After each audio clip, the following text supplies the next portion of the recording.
if you guys would like to help yourself. And then on the table that we have when you first walk in, there's like 2 sets of cards and baskets. The one with the blue frame, that one is if you want to share any stories of Brad or anything like that, we like to share with family so we can read over it later. And then the basket with all the flower petals is actually going to go with him. So if you want to send a note with him when we take him to see, that will go with him as well. So feel free to that. There's also some pics and a guest book. So if you want to take a cool little pic with his name and picture on it, that'd be great. And then I think we'll get things going after everybody gets a little bit of a bite to eat. So, alrighty, thank you.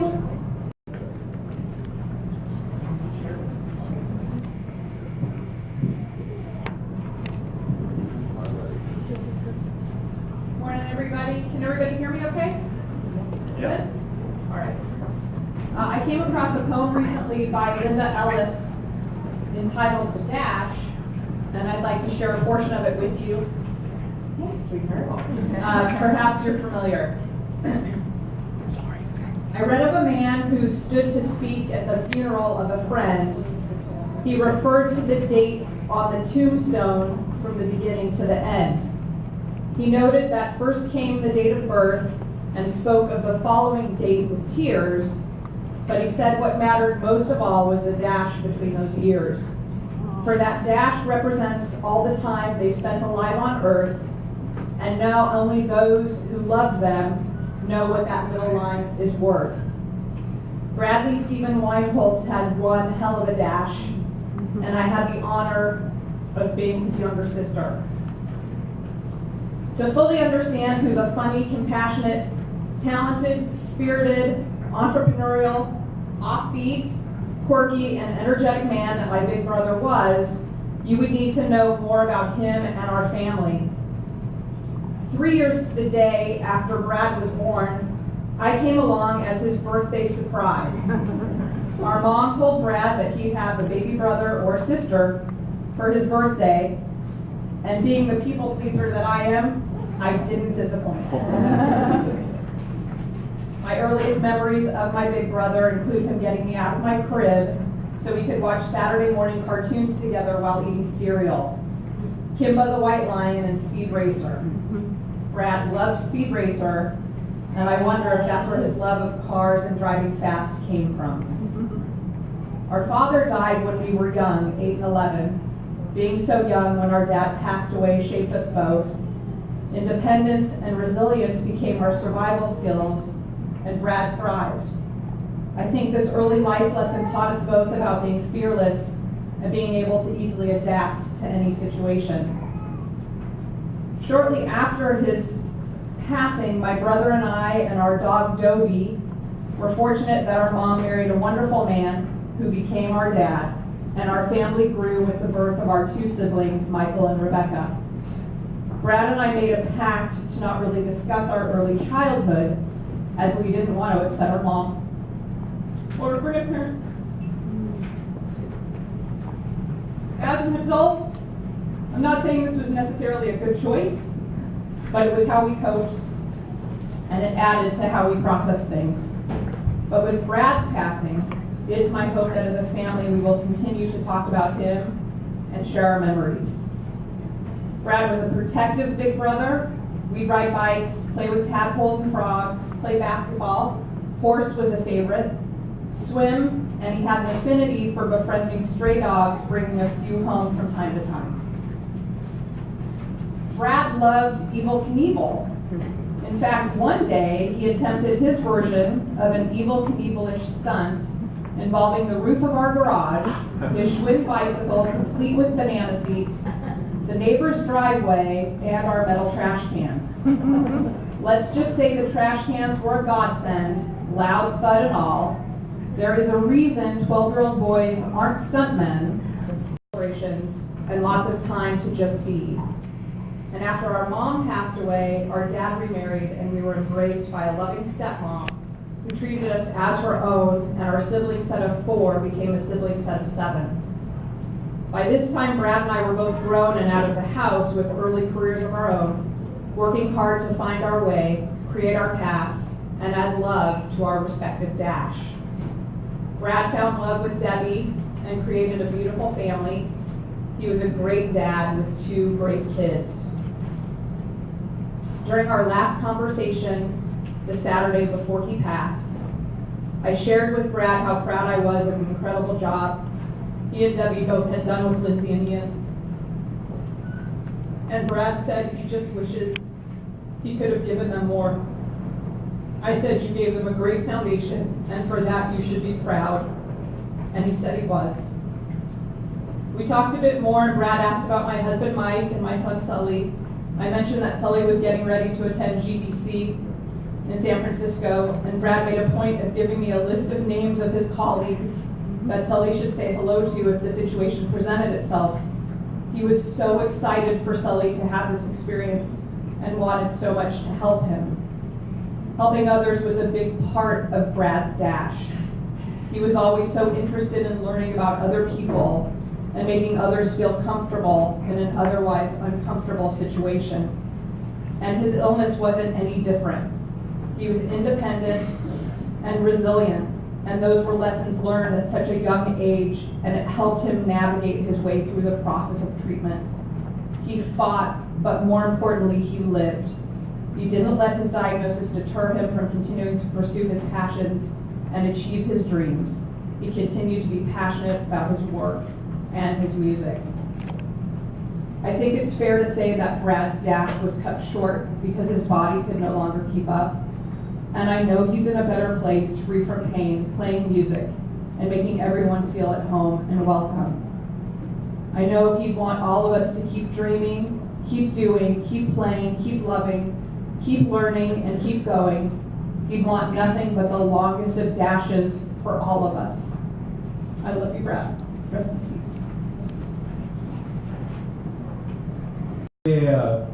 An original from my dad. He wrote back around the 80s and 90s in a band called Second Generation, and I actually really love the song. And I actually, from learning all his music, I just can appreciate his songwriting and his own little quirkiness inside it.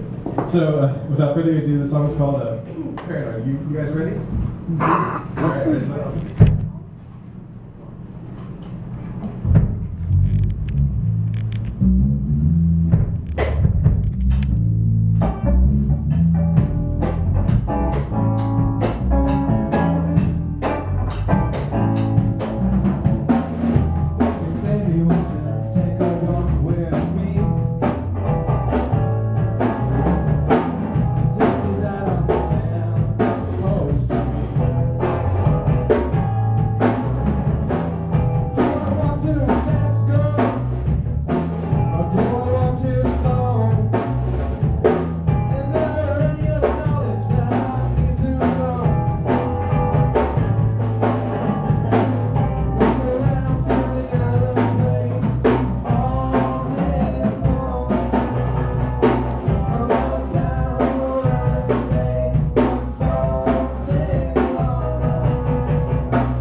next we have Dave Smithy, right? Sorry. Who would like to say a couple words? You guys are okay? I'm Dave Smithy, and I actually was in Second Generation, so here that song really brings back memories. And I was a friend of Brad's in high school. In high school, Brad seemed to be everywhere doing everything. I first met him on the cross-country team, and he was also pursuing drama, performing plays by Shakespeare, among other things. He was editor of the school newspaper and worked at a gas station. And in addition to all of that, he was pursuing music. I met a guitar player who invited me to join his newly forming band, and he was already working with Brad. That ended up being my first band, and it also was the start of my friendship and musical journey with Brad. We played together in many bands from high school through our mid-20s. It started with the first band, which was Faria. We then did Swan's Way, Triangle, and other bands. When we didn't have a band happening, we just played guitar and drums together as a two-man party band. This was very free-form and improvisational, and it was really a lot of fun. Really, it was just like hanging out with Brad pretty much. Brad put together a funk-influenced rock band with a couple of runs called Young McDonald's. That's just to give an idea of the variety of things we did. We played for several years with Dan Rothschild on bass in Second Generation, the band that you just heard that rousing version of. We wrote at least 50 songs in those days. We played some club gigs and parties, but mostly we wrote, played, and joked around and hung out together. Dan and I used to call him B-Rad because he was so rad. I know you guys can remember why. One night at 2 a.m. after a Second Generation gig, Brad and Dan and I were leaving Winchell's Donut Shop that we went to on our way home. There was just one other person in the place. It was empty. Brad, he got to the door, turned around, looked back into the room, put up his hand, "Thank you, good night." Like he was on a concert stage in front of 10,000 people, and you can imagine Brad. I think it was partly the actor in Brad coming out, and it was hilarious. And that's typical of the kind of thing Brad would do all the time. In parallel to all the music stuff, we went to college together. We were roommates in college for 3 years. Most of that was in a 3-bedroom apartment that we called Number 9. These were the old days, and we were strictly from analog. No cell phones, no internet, no digital instruments, no digital recording gear. We lived upstairs from the apartment manager, so we didn't get away with drums and other stuff. We did make a lot of noise for an apartment, as you can imagine. Brad had his guitars and his cassette 4-track, a Fostex 250. I had my analog drum machine, Roland Dramatics. We would play full band stuff with Dan and with other people in other places on the weekends. One fine day, I was studying in my room in Number 9, and I heard a weird and very loud sound. I thought that Brad was recording some kind of an industrial sound for one of his tunes or just experimenting.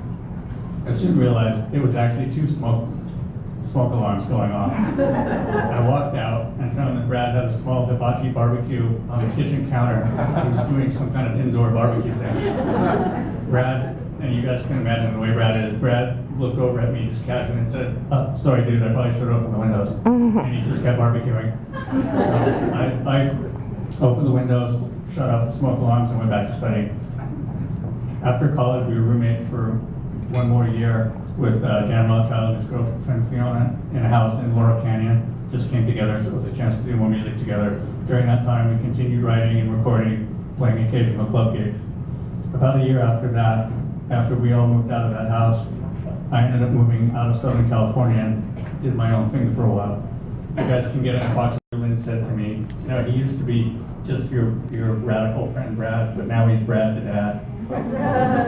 and that was said in a way meaning not just he was trying to do it, but he was a dad. You could tell, even from my observation, you could tell what a great dad he was.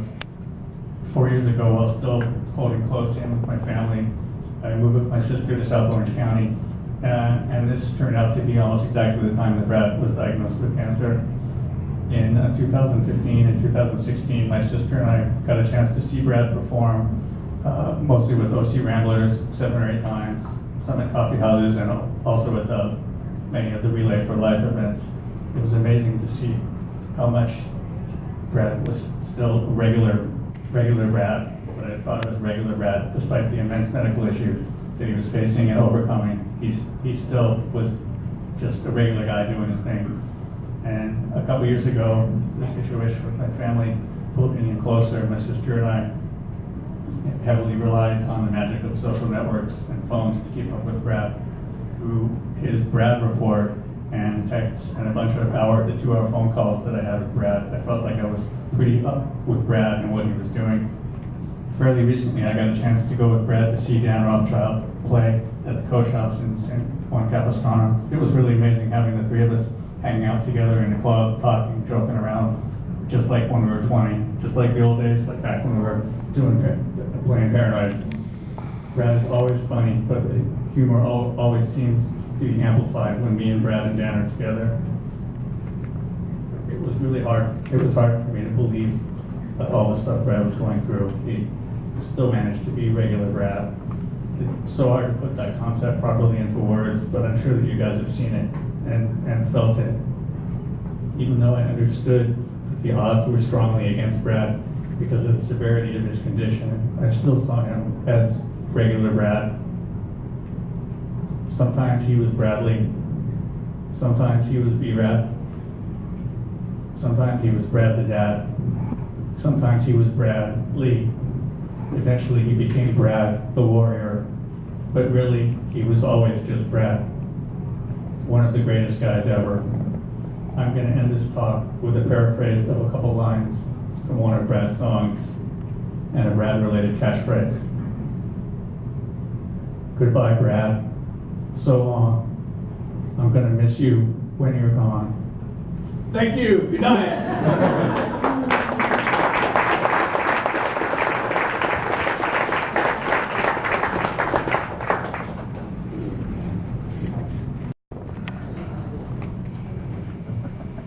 Bradley said it best himself in his song lyric. It's a sad, sad day for a reunion. Brad was my oldest brother. There was enough of an age difference for him to be the wise older brother with only occasional ribbing. I know that might come as a surprise for some of you because Brad was always a comedian and jokester. It was hard to get a straight answer out of him. I used to cringe sometimes when we were out in public because he would always strike up conversations with random strangers, frequently ask them what they were having as they enjoyed their lunch, and occasionally, as in the story of how he met his wife, ask them for a bite. Brad had so many facets to his personality and roles that he played so well. He was the wise uncle, brother, father, friend, bandmate, merry prankster, cousin, colleague, son, leader, and husband. He was an amazing father and raised 2 incredible kids, Lindsay and Ian. He was always there for them. He taught them, was loving and playful yet firm when he needed to be. He enjoyed being a parent and he loved his family. Lindsay and Ian are bright, talented, hardworking, caring adults now because of Brad and Debbie. Brad was married to Debbie for what would have been 29 years this June. They honored their vows and stood by each other in sickness and health, in love and joy, and in pain and sorrow. There was a special understanding between them and a lot of love. Debbie was a rock throughout Brad's illness. It's a terrible thing to watch someone you love go through this, and she stood by him through everything. And it was a comfort to the rest of the family, knowing that you were by his side, Debbie. One of the only good things to come out of losing someone you love is the love that is shared. Our family enjoyed a lot of get-togethers at Brad and Debbie's house. The love and dedication of our family has been beautiful to be a part of. And at the very end, the doctor said the love in the room for Bradley was palpable and that it's not always like that for everyone. Brad's Hebrew name was Yeshia Ba'er ben Herschel Belea, son of Harold and Linda. His parents died too soon, but they would have been so proud of the man he became. Brad was a musician. It was just who he was. He played every instrument and was an amazing guitarist and songwriter. His home was filled with instruments of every kind, and there were always spontaneous jam sessions breaking out. I remember twirling around in silver moon boots when I was 4 or 5 years old while his band played in the living room of our house. Dave, you were probably there. Music was always a part of my life from the time I was born because of him, and I owe him a special debt of gratitude for that. All the musicians Brad played with throughout the years, Dave, Dan, the OC Ramblers, were like family to him. Thank you all for all the music. Brad and I had many good conversations through the years. Whenever Brad spoke, I listened. I knew what he was saying was important and wise and true. We talked about family and music, life, parenting. He always spoke from the heart and never held anything back. And I always felt like I was collecting little gems, little pearls of wisdom when I was with him and didn't want to miss anything. The last time I saw him was the last really good day he had, but it didn't start out like that. He had just been released from the hospital for the second to last time and was sleeping a lot, but wanted to take a walk. Eventually, Lindsay and I got him up to take a walk, and he said he wanted to go outside. I didn't think he'd be able to make it to the kitchen, let alone outside. But he went to the garage, gathering speed, and lifted up the hood on Debbie's sports car, where he and Lindsay proceeded to fix the engine. Then he got in the sports car and sped away. I was flabbergasted. I turned to Lindsay and said, "Should he be driving?" And Lindsay said, "Well, he's not on any medication, so it's probably fine." I stared off after him, flabbergasted, until he sped back around the corner about 5 minutes later and said, "Get in." What next ensued was the scariest ride of my life. He sped through the hills around his house, and it was raining at the time, so it was extra scary. And he talked about life and what was next for him. When I finally couldn't take anymore and begged him to slow down, he expounded on the nature of fear. That was Brad. He always surprised you. He lived life on his own terms. He squeezed the last drop of everything he could. I was so impressed with his attitude and bravery throughout his diagnosis and illness. He wanted to focus on life, and he did. He continued to play shows and concerts. He recorded an amazing album, Alive at 55, a great rock and roll album by anyone's standards. He was dedicated to Newegg, the company where he worked, and he continued to work until the very end. He had grit. He refused to surrender. Rest was not an option. The night before he died, he was playing the ukulele in the hospital and he did a sound check. Perhaps he was getting ready for that great gig in the sky. As we took that final drive, Brad talked about what he wanted to do next. He was thinking about writing a book about his life experiences. If he had more time on this earth, I'm sure he would have written that book and maybe more, written more songs, recorded more albums, played more shows, tried stand-up comedy, worked hard, loved his family, and he would have definitely made everybody laugh. He made the world a better place, and his loss is felt deeply. But let's not let that be the end of the story. Let the way he lived his life be a lesson to all of us. We can all think about this great man, Brad Weinholtz, and remember him and what he meant to each of us. For me, he embodied courage, wisdom, humor, family, meaningful work, dedication, grit, and of course, music. So let's take those qualities, what he meant to us and what he embodied for us, and let's honor him by living that way in our own lives. Zikro no livraha, may his memory be a blessing.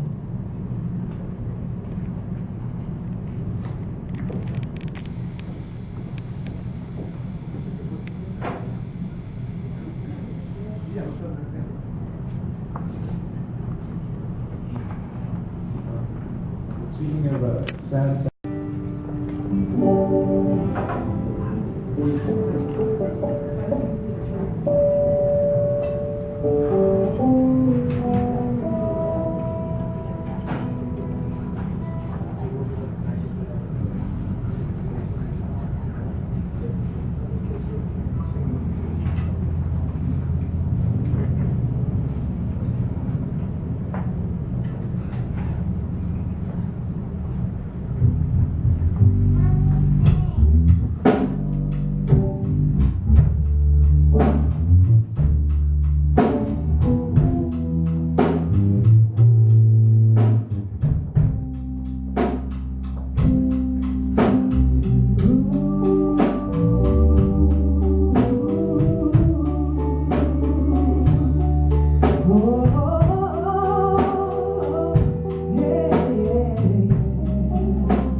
Such a sad, sad day for reunion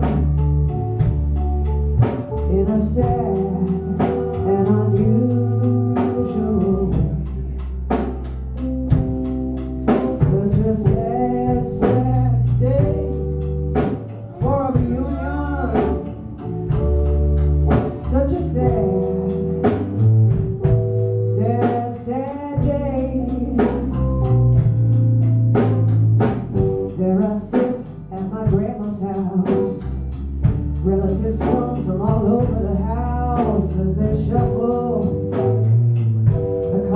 goes on to the day.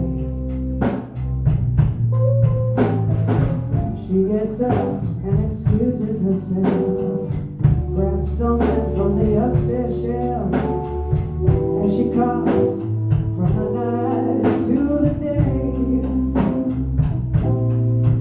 Such a sad, sad day for a reunion, in a sad and unusual way.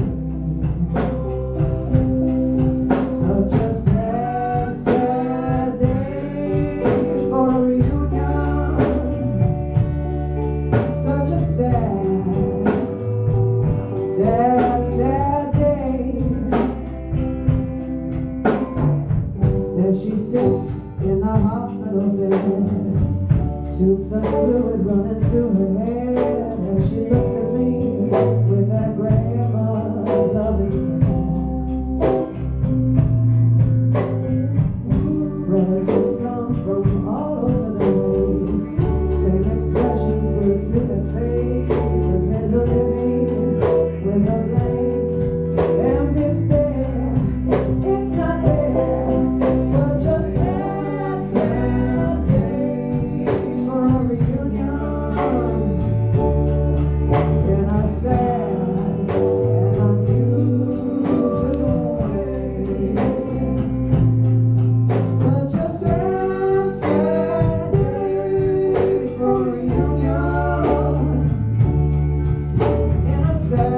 for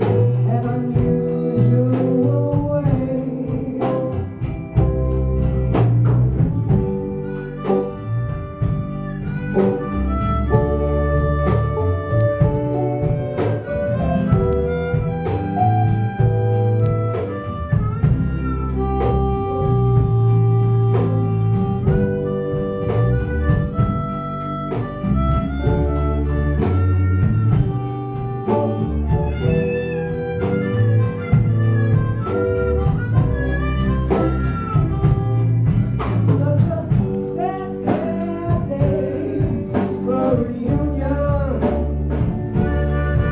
in a sad and unusual way.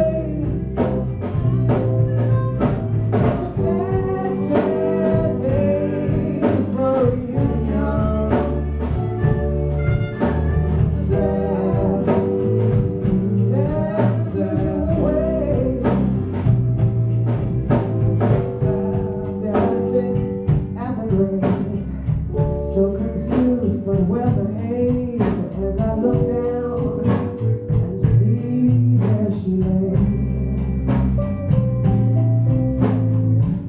Relatives come from all over the place, same expressions stuck to their face as they look down and stare like they care. It's not fair. Such a sad, sad day for a reunion, in a sad and unusual way. Such a sad, sad day for a reunion, and sad, such a sad, sad way. Such a sad, sad day for a reunion.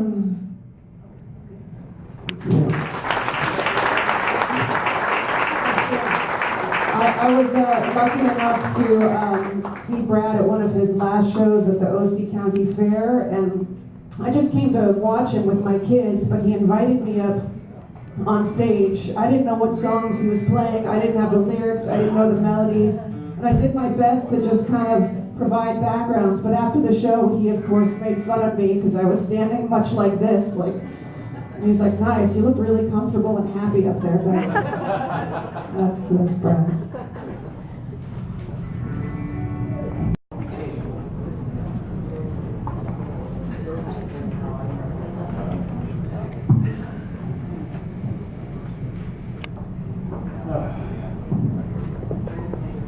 I'm Marshall, I'm Brad's uncle. And we just off of my phone because my paperwork version, didn't make it. A little closer, is that better? Yes. I'm not used to speaking into a microphone. How to start?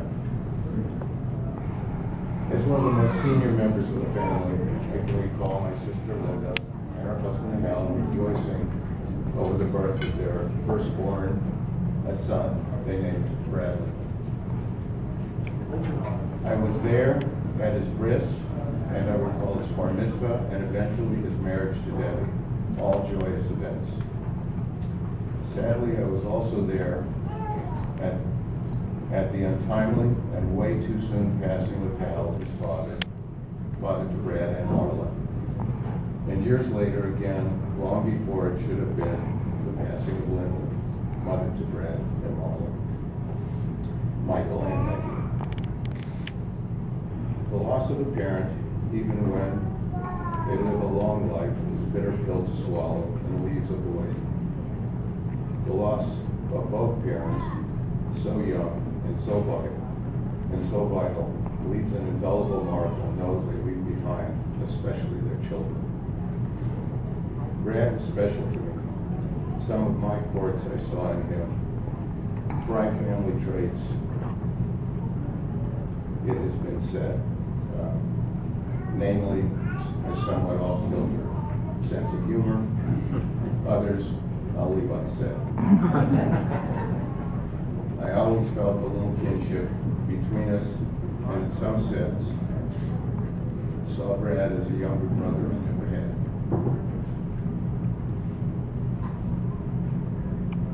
Sorry. My love for Brad grew even more when he got sick.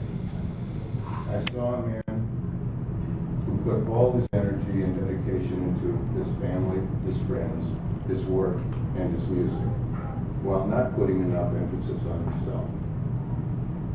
My fear was that the disease would get the best of him, but I was wrong.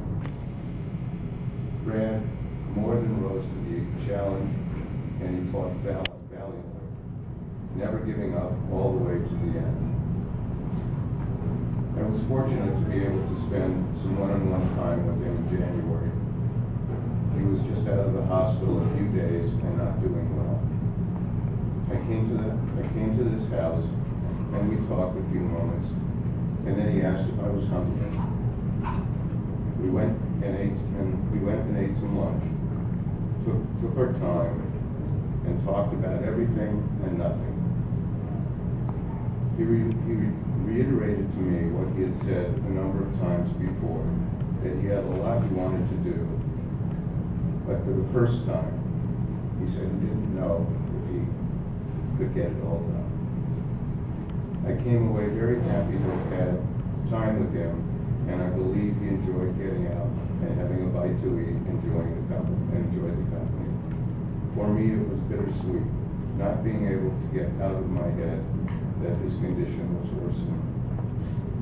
I believe the measure of a person is found in how they live their, and is not found in how they live their day-to-day life, but how they handle adversity. Brad was best of the best.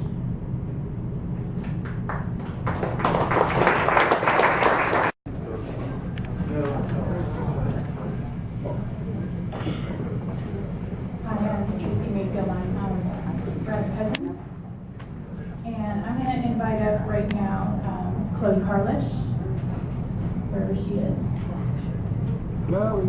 Right there. She's probably outside. Jen Chavez. Hi, sweetie. Steve. Where's Steve? Steve is right there. I see his back. Sandy. Sherry. Basically having the cousins come up. My sister, who's still on her way, she flew in this morning. She's not the planner in the family. My kid Sully. And we're gonna all read together On the Death of the Beloved by John O'Donnell.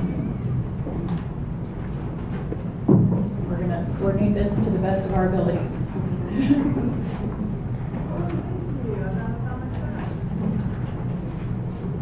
No,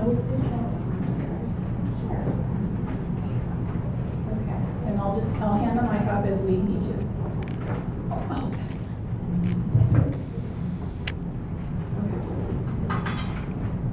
Ready? Okay, I'll start. Though we need to weep your loss and dwell in that safe place in our hearts, where no storm or night or pain can reach you. Your love was like the dawn brightening over our lives, awakening beneath the dark a further adventure of color. The sound of your voice found for us a new music that brightened everything. Whenever you unfolded in your gaze, quickened in the joy of its being, you placed smiles like flowers on the altar of the heart. Your mind always sparkled with wonder at things, though your days here were brief, your spirit was alive, awake, complete. We look towards each other no longer, from the old distance of our names. Now you dwell inside the rhythm of breath, as close to us as we are to ourselves.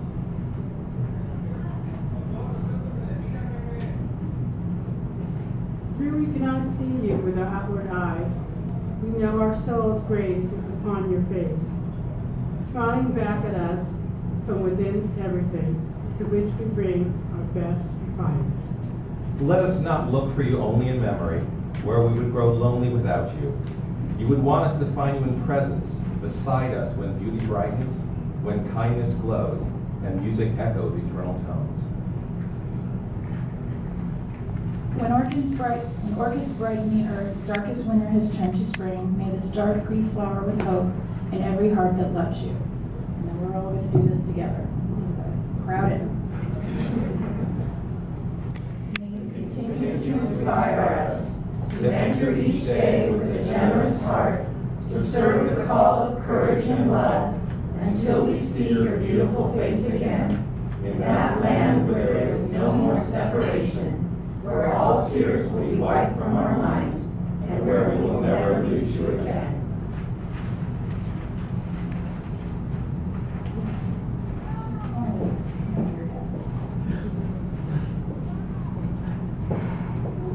I'm going to try to sing a Jewish prayer, and then you're going to lead us in the mourner's Kaddish. El Malei Rachamim Shochim Bomrumim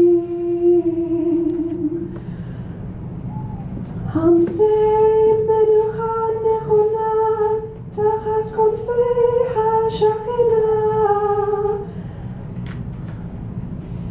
Im Kedoshim U'Tacharim Kezohar HaRekia Mazhirim et Nishma Yeshua Ba'er ben Hershel v'Leah Shehalach le'olamo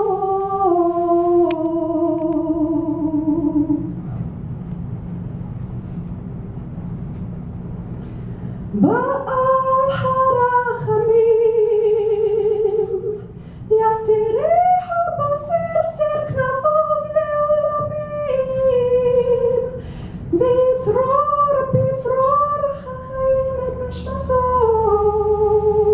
Adonai hu nachalaso Ve'anuach b'shalom al mishkavo V'nomar Amen.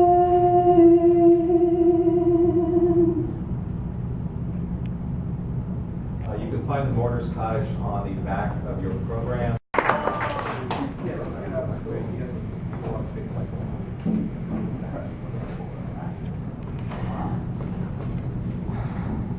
Hello.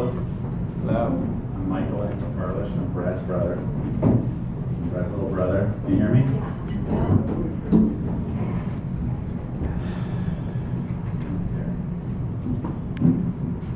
It was hard for me to decide what to say about my big brother.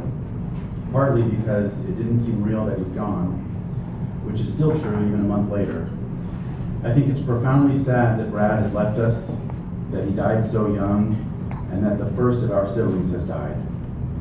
I think I had a hard time writing this because I didn't want any of it to be true. Brad was always good to me. He was always good to my children too. He was generous, patient, and forgiving. He laughed at our foibles in a non-judgmental way. I feel like he accepted me for who I am, and I think I accepted him for who he was too. I'm going to miss Brad's generosity and his easygoing personality. I'll miss how he was always on with people he'd never met. For example, Brad would never order a chicken or steak fajita. He'd ask for a fajita. That was embarrassing. He could be so silly, but just as often his jokes contained a kernel of truth, which was horrible in its own way. I'm going to miss Brad's laugh, though Ian's laugh sounds just like his dad's. I'm going to miss Brad's guitar playing too, although Ian's awfully good at that as well. It's the chance to connect with Brad that I can't replace, though the chance to have a big brother in my life that I can't replace. Brad was 13 years older than me. When I was a little boy, my dad... Seriously, whose baby is this?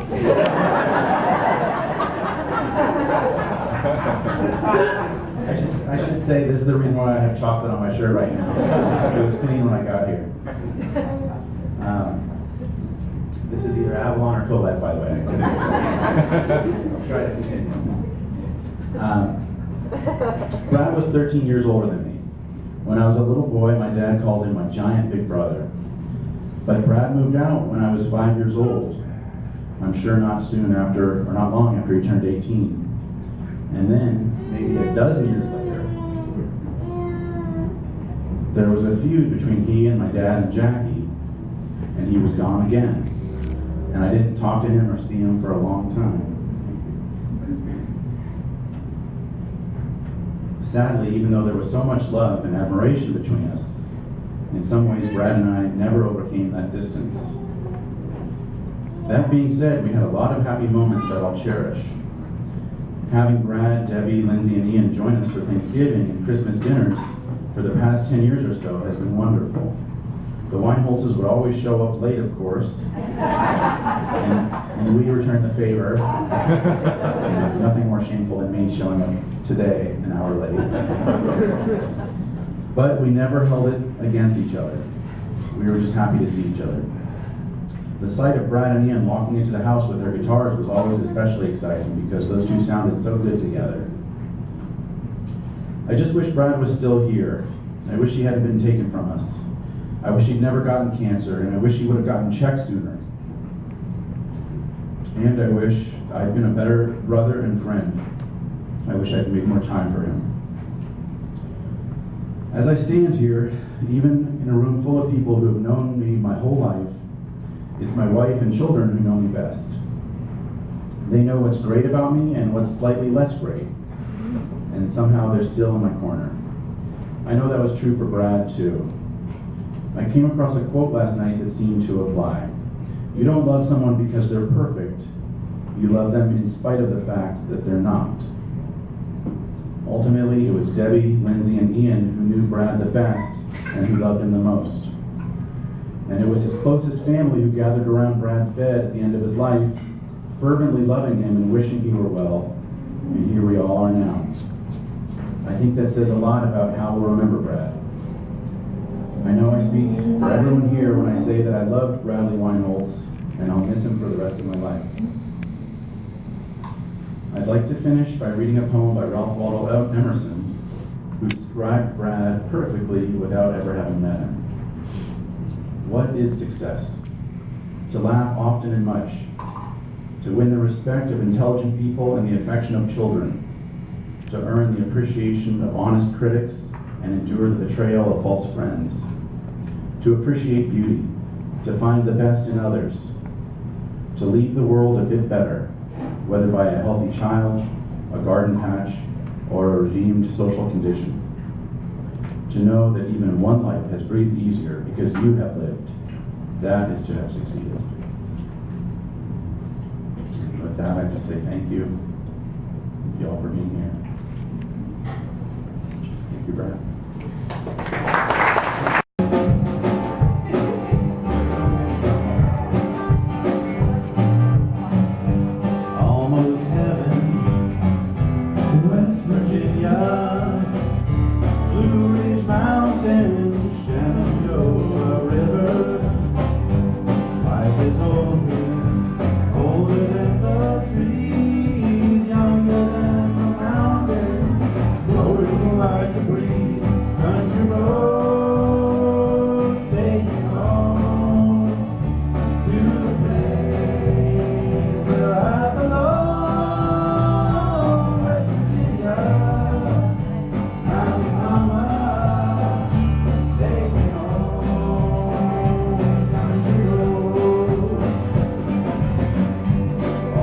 memory.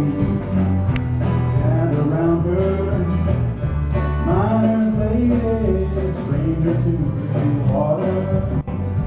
Dark and dusty, painted on the sky. Misty days, the moonshine, teardrops in my eyes. Country road, take me home to the place where I belong.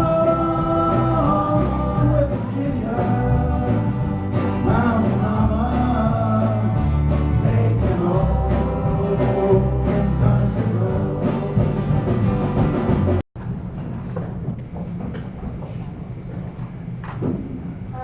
We also wanted to, if there's anybody who wants to speak, share any words, you're more than welcome to come up and do that before we close. So kind of look around if anybody did. Okay, sounds good.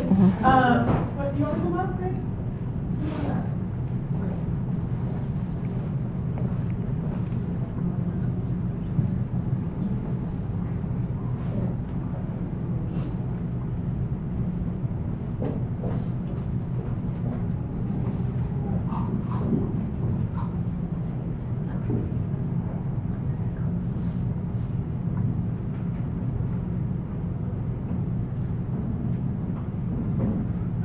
I met Brad through Michael's my son-in-law, because he married my daughter.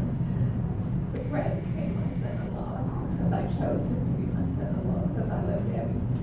And he just became family, and it's been hard to, I didn't want to accept that he was really gone.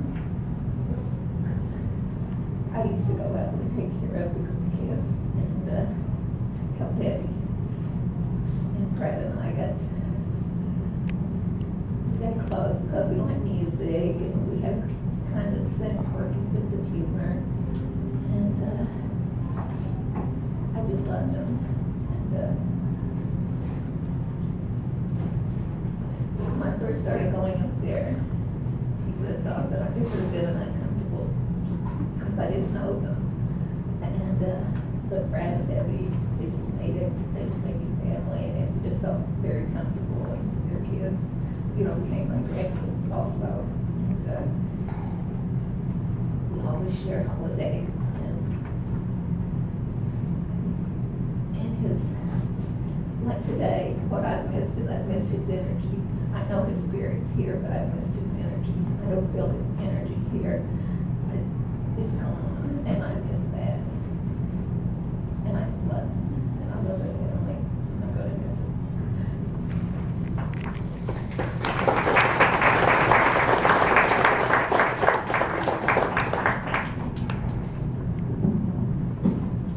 You really made me cry there.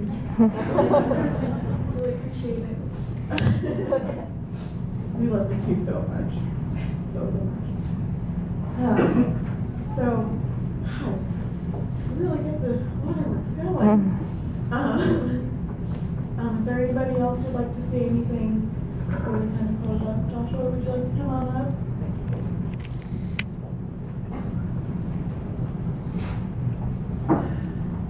Hey everyone.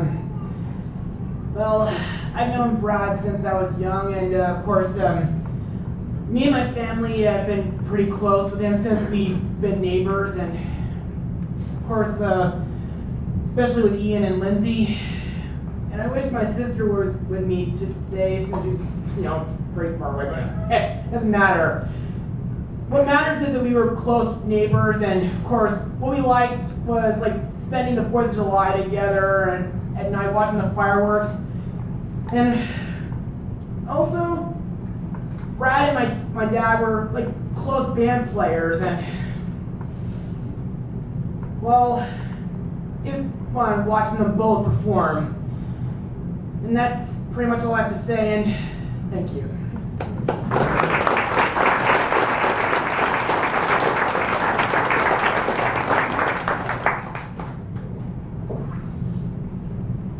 Alrighty, I don't want anybody else you come on up, bro.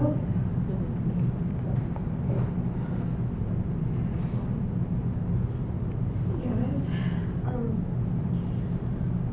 asked me about a week ago if I wanted to speak today, and it almost didn't feel like my place to say anything, but being here today, you know, Brad's my uncle, and his niece, and I didn't have anything prepared to say, but it's hard to believe that he's gone. I was there the day before he passed away, and the day that he did, and the world is definitely not as great a place without him.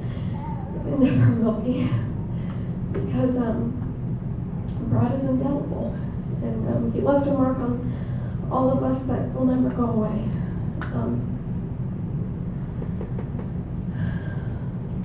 Yeah, Thanksgiving's gonna be different, and Christmas, and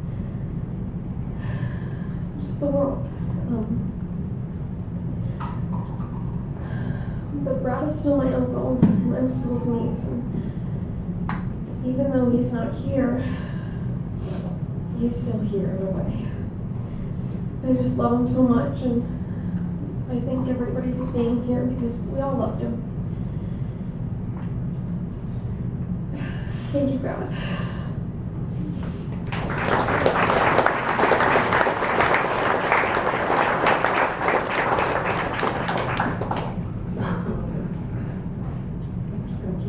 Saying the same thing until we got out of that. You know, I don't want to leave anybody feeling with any feelings of anything unsaid. So. Okay, I have to say something. Alrighty, come on. My name's Todd, I'm a bass player, and I was fortunate enough to meet Brad at a music store. And I'd gone through a period of time where I hadn't been playing for quite a while, and he welcomed me into what he was doing musically.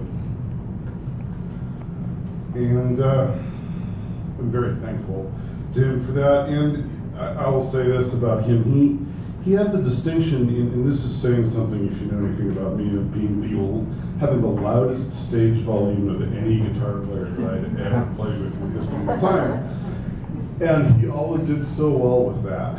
He was very good at taking that guitar and just being very loud with it. And we had a lot of fun. And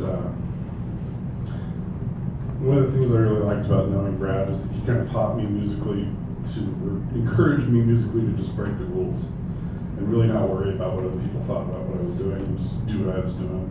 And I loved to watch him do what he was doing, and he will definitely be missed. So.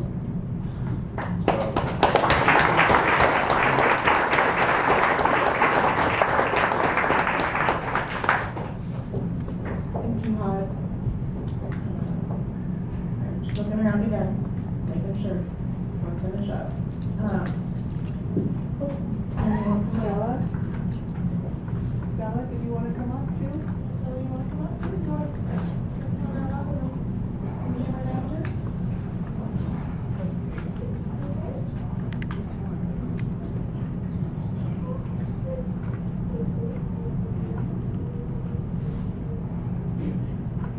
She just wants to say how much she loves him. You love Grandpa. What was your favorite memory? You have a good memory of him? I'm sure you have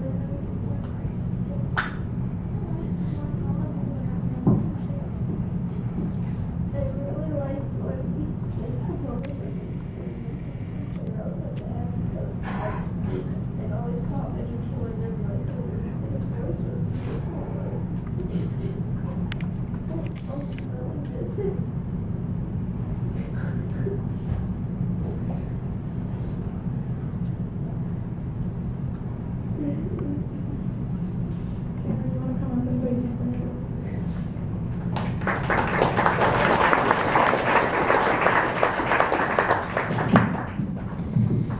Hello everyone. For those of you who don't know, I'm one of Ian's close friends. We've been neighbors for 17 years. Yeah. In kindergarten, a little backstory, Ian used to call me Salmon. I still don't know why. my favorite memories was there was a time when I was hanging out with Ian, and he and I were playing around with Nerf guns. I think he might remember this story. And we thought, well, it'd be a great idea to shoot a Nerf gun at a moving car. And so we did. The driver, hit the brakes, and we were like, oh no. And so we just booked it back up to Ian's house, and we slammed the door behind us, and I think we ran into your dad, and he was just kind of like, what are you guys doing up here? Inscribed in my mind. He was very much a father figure to me as well, growing up since I was 5 years old. Ian's like a brother to me, or he is a brother to me, and I'm just really gonna miss him. Thank you. Hello again. You want to come on up? Come on up. Hi, I'm Jennifer. I didn't know if I should come up or not, but Brad was my stepbrother through a lot of death and marriage, right? So, anyways, about 2 months ago, I got to spend a day with Brad at the hospital. It was supposed to be a quick 2-hour thing, and poor Debbie had to get to work so she could keep her job. And I was so grateful because the day was like 13 hours or something like that, and he made me laugh so hard the whole day. He was so inappropriate. It was so funny. I'm so grateful that I had. It was kind of like that day that we had alone together. And I'm very grateful for it. He, the way he spoke to the staff, he just had so much respect. And the way he was dealing with his life and his death was, like, the only word that can come to mind is like graceful. He's like very, like, graceful. And it was a good day. Be with him. Sorry.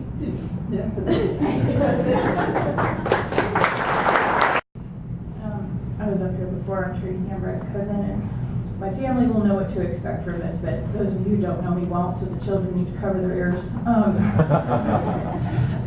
So obviously I've known Brad my entire life and most of his. And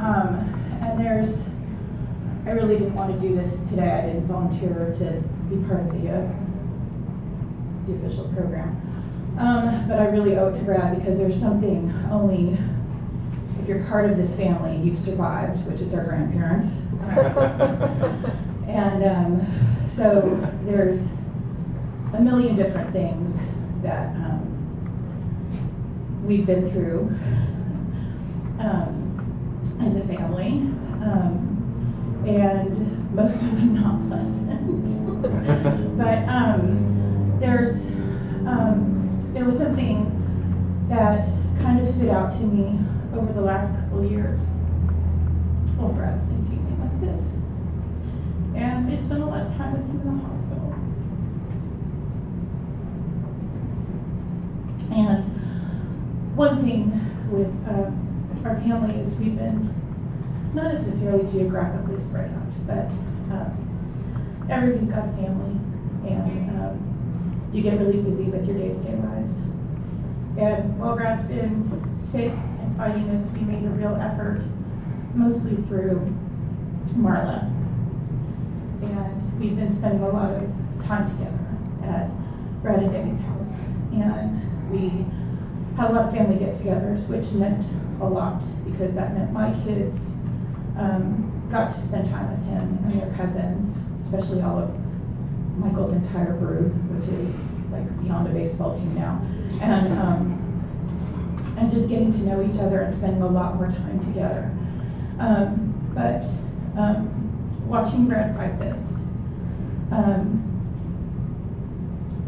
was just kind of awe-inspiring, and so there was a song, I'm not singing, but I wanted to read it because when he first had the surgery where he was diagnosed, and then the couple of times I spent with him in the hospital, but especially the last 2 days that I spent with him in the hospital, this song really made me, it just kind of hit home, and I've heard it quite a few times since he's passed, and I can't, it's very emotional, but it's called Burden by Foy Vance, and I just want to read the lyrics because it just means something to me. I think it means something to him. Let me carry your burden. If something's not right, I will let you know. Like the paint that's drying on a heart that's poor, let me carry your burden. Get you back on a high when you're feeling low. When the weight is too heavy but you won't let go. Come to me, my brother, and I will sit with you a while. Pretty soon I'll see you smile and you know you will. No matter how much you're hurting right now, you know that everything will change in time. Let me carry your burden. When your might's on fire but your mind is cold, and you're fighting flames that won't keep you warm, come to me, my brother, and I will sit with you a while. Pretty soon I'll see you smile and you know you will. No matter how much you're hurting right now, you know that everything will change in time. Let me carry your burden, oh brother mine.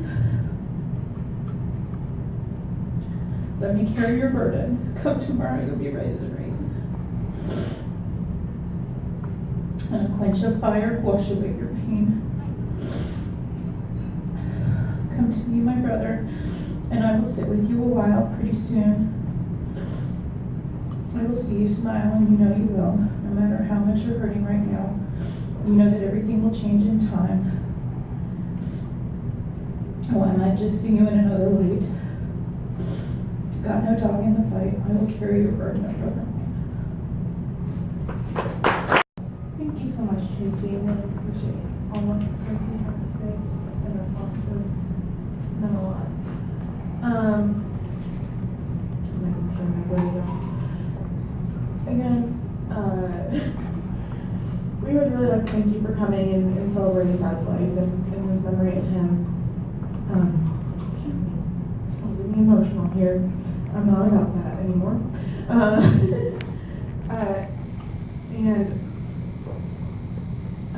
What my mom said, she has a little stage fright, so I think I'm channeling her instead of my dad right now as I'm blanking on what I was going to say. Really should have written this down. But I really hope that every one of you have a special memory and bond with my dad. I mean, he was a dad, an uncle, a friend, a nephew, a son. Just, you know, he had some kind of special relationship with every single one of you in this room. And I really hope when you think of him, you think of the fun times and the good and the inappropriate jokes, or him saying, hey, you know, my CD, Live at 55 is on iTunes and Spotify if you want to buy it. You know, really, you know, supporting his music and stuff like that. I mean, he had so many different hats he wore throughout his life, and I really just hope you guys remember those good memories and all the good times. And with his passing, I've really channeled in, like, what would make him proud? And it's really exciting that I get to think of him as I move forward and take him with me. So thank you again for all coming and being here today. We really do appreciate it. And thanks for dealing with the, you know, technical difficulties. They say I'm an engineer, but I still can't figure out the HDMI port. So we're doing good. Thank you so much.